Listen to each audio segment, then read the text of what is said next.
Welcome back to Career Tea, where we spill the tea on real stories behind careers you don't hear enough about. I'm your host, Saurabh Memar, and today we're entering a field that sounds like it's straight out of a sci-fi movie, nuclear cybersecurity and AI. Our guest today is Sonia. She has a background in MIS and a master's from UC Berkeley in data science. She has navigated the complex world of energy, from storm rolls during Hurricane Ian to securing nuclear fleets. Today, she's a customer success engineer at Nuclearn, helping implement AI at nuclear facilities worldwide. Sonia, welcome to Career Tea. Thank you so much for having me. Really excited to be here today. Awesome. I'm excited to learn about what you do currently at your previous companies. But before we get into the nitty gritty and into the nuclear world, I kind of want to go back to the beginning of your journey. You went to RIT, Rochester Institute of Technology, for MIS or Management Information Systems. What drew you to MIS field specifically? And was it always your plan to be, at that intersection of business and tech? Well, again, thank you for having me. And I know you are a fellow RIT alumni as well. So go Tigers. But I think what drew me to MIS, it's quite a little bit of a background, I suppose. So I came into RIT not really too sure where I wanted to go. I'm sure a lot of, freshmen going into college can relate. You're 17, 18, and you have no idea. What you want to do. And I was kind of in that boat. I was enrolled in the engineering exploration program, which is essentially like undecided engineering. And I did my first semester as an engineering major, and I was really leaning towards industrial engineering. But then I think it was a little bit more technical than I was ready for. And I had a friend who was in information systems, and I learned more about the major through him. And it seemed like a very good opportunity to marry business and technology, which was very interesting to me, and I knew had a lot of real world applicability. So upon December of my freshman year, I switched into the MIS program uh, and just had an amazing time. My Yeah. 4 years at RIT were really a wonderful time meeting great people, and the professors at the Saunders College of Business were super engaged and awesome, and people I still talk to today. That's awesome to hear, especially because I know RIT has a very good MIS program as well. Now, you mentioned that you started in the engineering school. What was the process like? And was it hard to switch, not just switching degrees, but switching schools, going from the Yeah. engineering school to the business school? What was that process like for you? Yeah, RIT, I will say, does make it pretty easy, I think, to switch majors. I also think I did this early enough to where it wasn't a problem. All of the classes that I had taken could transfer to fill some sort of requirement or credit that I needed. So given that, I'd only done one semester as an engineering major, the transition was super easy. I worked with my academic advisor who was super supportive. And then my Saunders, the business college academic advisor, was also amazing and they all made the transition really easy. I think a big thing, though, if you're going to choose to change majors, is you need to be engaged with your academic advisor, right? You need to have that conversation and ensure that all of the classes you have taken will require or fill some sort of requirement or credit need that you. And that will make it easier for the switch, essentially. Now, when you look back at your years at RIT, and I know you mentioned that you had a lot of amazing faculty members, a lot of amazing support. What was the most real world skill that you learned at RIT that you would say that you're using on a day-to-day basis today? Yeah, there's so many, and RIT professors are amazing. And I think something that's really unique about the RIT College of Business is a lot of the faculty are also working professionals. I think what can happen in academia a lot of the times is professors can kind of take some time off from the real world, and they might get a little bit disengaged from what the workforce needs. That is not the case at all with the Saunders faculty, and so they kept us really up to date on trends, whether that's like AI or anything that was going on within the industry. And that's still something that I try to practice now, especially working in an emerging technology, just keeping up to date on what's going on throughout the industry. And working in technology, anyone will tell you like you have to keep learning forever, which is fun for me and I'm sure for a lot of other people. So that's something I still practice. Yeah, absolutely. Now, while you were at RIT, you had a very dense internship run. You started at MS Tech and you also had an internship at NextEra Energy. When you Mhm. look back at that jolt and moving from RIT student to managing data standards at these massive companies and utility companies, what would you say was one of the bigger culture shocks of the corporate world, going from being just a student and then entering these big companies? Yeah, so my first internship was after my freshman year, but that was a pretty relaxed internship, I will say. But my second and third internships were with NextEra Energy, which is a very large, Fortune 200 company that is, I think, 15,000 employees now. It's a huge company. And when I did my first internship at 19, and so it was a little intimidating, I will say. I think what was kind of a challenge for me is nobody is going to necessarily tell you what to do the way they do in college, right? Every assignment, you have a really good layout of what you need to do. You have some sort of rubric that you know you're going to be held against, right? When you turn in your project, your professor is always there for questions and guidance. That's kind of a shift that you need to understand how to navigate and be a little bit more self sufficient once you enter internships and then your full time role eventually. Yeah. Do you have any one, I guess, piece of advice, right? You had multiple internships in college, and I think having internships is a very important step to be able to secure full time after college, right? The connections that you make, the experience that you get. Do you have one piece of advice for students that are in college right now, maybe starting out on being able to secure internships and secure good internships? Yeah, I will say for trying to secure internships, I will say my best recommendation is to get involved in professional networking groups, whether that's your local area's chamber of commerce or a young professionals group targeted towards a specific industry you're interested in, because you're going to meet people that want to recruit, first of all, and also generally have, they're already in an organization. And I think that anyone who's like in the professional world will agree that your network is really your net worth. I know that's kind of a funny saying, but it's true. So having those connections will really help you secure those internships. And it also shows that you're engaged too, right? So showing up to a energy professionals meeting will show that you're engaged and interested in learning more. So those are the types of people that will be recruited and given those opportunities. Was your second question, and then once you've got the internship. So once you've got the internship, I would continue that level of engagement. I was really lucky at NextEra. They were really nice to interns, and you could essentially schedule a meeting with anyone in the company. And I think a lot of organizations are like that because they know that internships are meant for you to learn, right? You're there to learn what you like and what you don't like in a day-to-day job. You're there to learn about areas of the company, and that's something to really take advantage of. My Yeah. internships were both focused in power delivery IT at NextEra. That's like wires and poles, basically. So like when you see power lines and things like that, that is called power delivery at a utility organization. However, in my full-time role, I was in various groups, but never really power deliveries. I took those internship opportunities as ways to learn about what else the company did in areas that interest me. Yeah.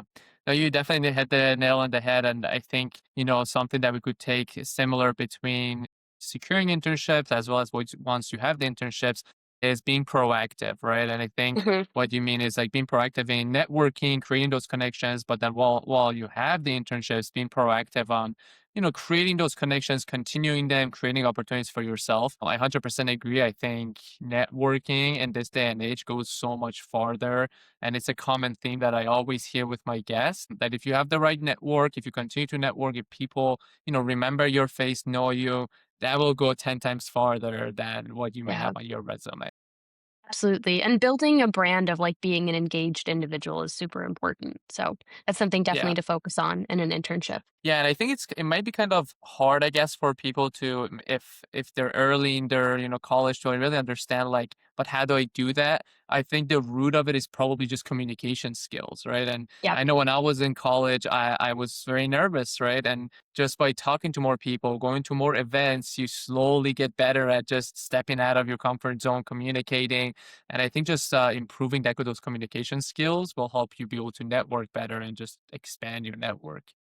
So after your internships, you eventually went down the path of going to UC Berkeley for your master's in data science. For students that are in undergrad right now, is a master's degree a must-have to break into data science, or could you have done it potentially with just your RIT degree and the certifications that you got along the way? yeah, great question. It's so interesting. because upon graduating college, in 2022 with just my MIS degree, I really would have never expected that I would go back to school for a technical master's. I thought if I was going to go back to school, I would do an MBA, and that's the cards played out a little bit differently. But upon graduation, I entered a IT rotational program within NextEra. Every 2 years, or sorry, 2 years long, and every 6 months, I was doing different positions. So that's 4 rotations total. And a lot of some other organizations have similar rotation programs, which I highly recommend because you discover, new things you want to try. And for me, I found just I found out that I really liked data science and even data analytics. So I took that, as a calling to go back to school and do my master's.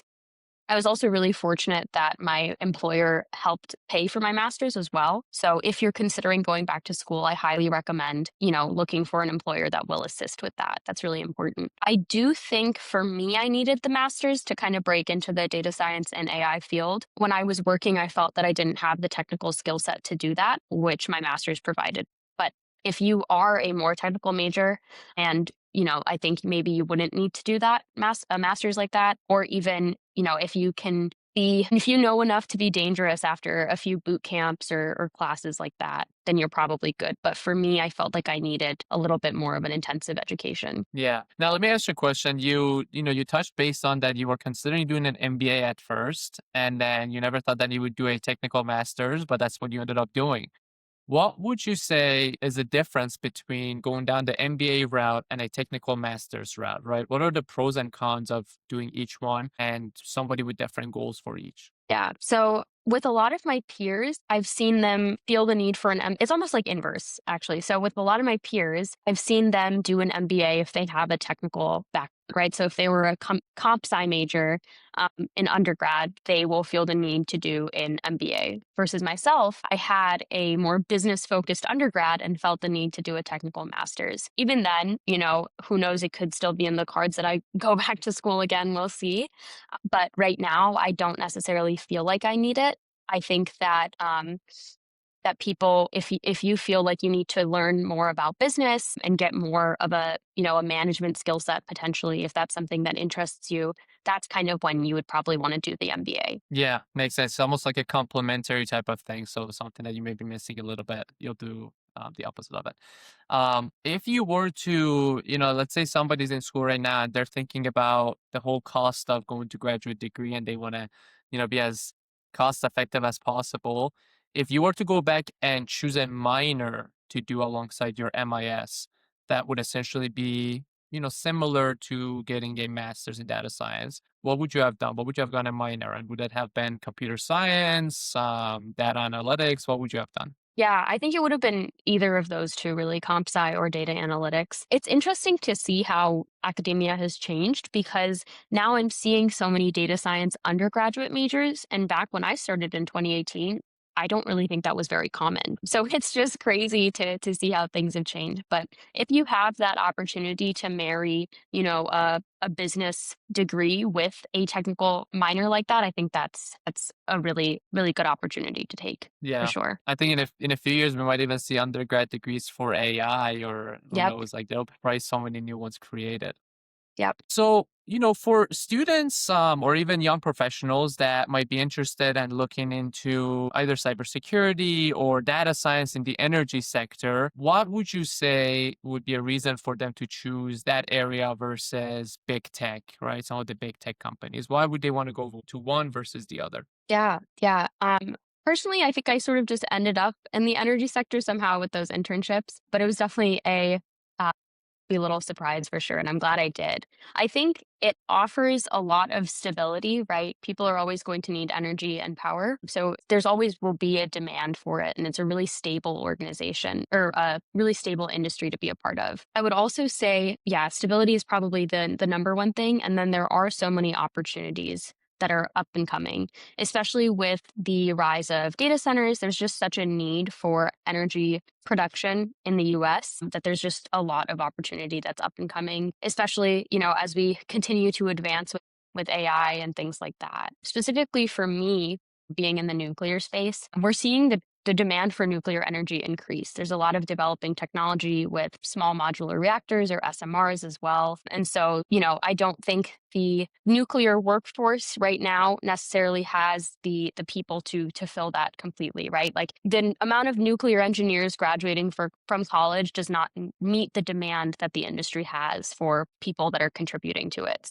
There's a lot of really great opportunities for automation and AI advancement. Yeah.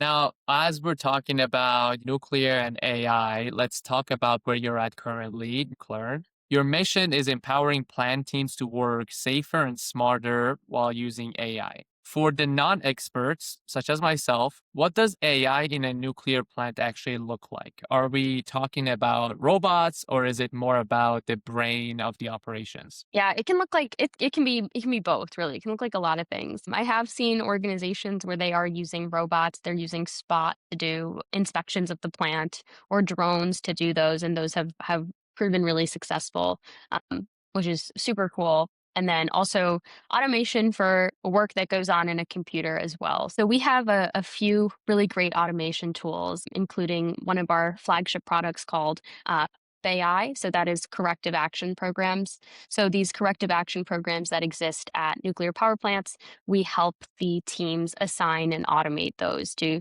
just ensure, you know, better reliability and higher security as well. I know Nuclear is a very big company. What would you say their approach is a game changer for the industry right now and essentially having them, stay ahead of competitors? Yeah, so it's what's really cool about our organization is it started from the nuclear industry. So both of our co-founders are former data scientists, the Palo Verde nuclear plant in Arizona, and a lot of our leadership team is from the nuclear industry. So we understand the needs of what the industry needs and wants, right? When you're working in a highly regulated industry like this, cybersecurity is also top of mind. And so that's something that sets us apart from some of our competitors, especially the traditional large AI companies that might come to mind. We can offer on-prem hosted for our customers, which is huge for any of their cyber concerns. Yeah, absolutely. And that's where you guys are staying ahead. As a customer success engineer and success manager, you're the bridge between tech and the people essentially on the ground. What's the biggest aha moment when you see, a plan team realize the power that you bring to a table and the power of your tools, essentially bridging that gap? Yeah. Yeah. Great question. I think coming from the nuclear industry, I'm also kind of one of them, right? I remember when I met my co founders prior to me being a member of this team and an employee of Nuclear, obviously, I told them like, wow, what you're creating could help me in my day-to-day job. So I understand what our customers need. I understand some of the pain points they might be going through. I will be honest that AI in any regulated industry probably has a lot of skepticism behind it, but sometimes, that's mitigated by us being able to show just how powerful it is and, helping them automate their processes. My next question, I know we touched on this a little bit earlier, but as most data science grad students, right, graduating from either a technical master's degree or maybe they got an MBA with a focus, most of them usually look to go to a big tech or fintech. Why should a top tier engineer consider a company like Nuclear and the energy sector instead of the traditional fintech, big tech, or Silicon Valley path? I think we did kind of cover this again, but I'll just want to highlight the stability that the energy sector provides. Again, people always need energy. I know that the tech sector, especially in the last couple years, has had some up and downs for sure, right? And in job security and stability, but energy will always be there. And there is such a demand for like advancement in it that you can go very, very far with having a background of it, technical engineering background or a comp sci background. For me personally, it's also pretty fulfilling. What attracted me to my first employer, NextEra, was their commitment to renewable energy, right? So that was something that felt very fulfilling that I was pushing the world to a greener future. And nuclear too is reliable and clean as well. It's been nice to contribute to something that's bigger than myself. Yeah. And, somebody could be watching this episode and, from what you've been saying, what you've been talking about Nuclear, what they're doing and what their mission is, they could be thinking, I want to be part of what Nuclear is doing, right? But they want to understand what is the culture like. So can you tell us a little bit about what is the company culture like at Nuclearn, and what kind of a person would you say would thrive there the best? Yeah. So every I would say we differ a little bit than the, traditional energy or utility company. We do operate more like a SaaS company. That's what we are. We offer software. And we're also a very early stages startup. We just finished our Series A round of funding. So anyone that knows anything about a startup will tell you it is intense for sure, right? You have to wear many hats is what they say, but you also learn so much. So I definitely encourage anyone that's early career to at least get the opportunity to be a part of a startup. I will say that everyone I work with,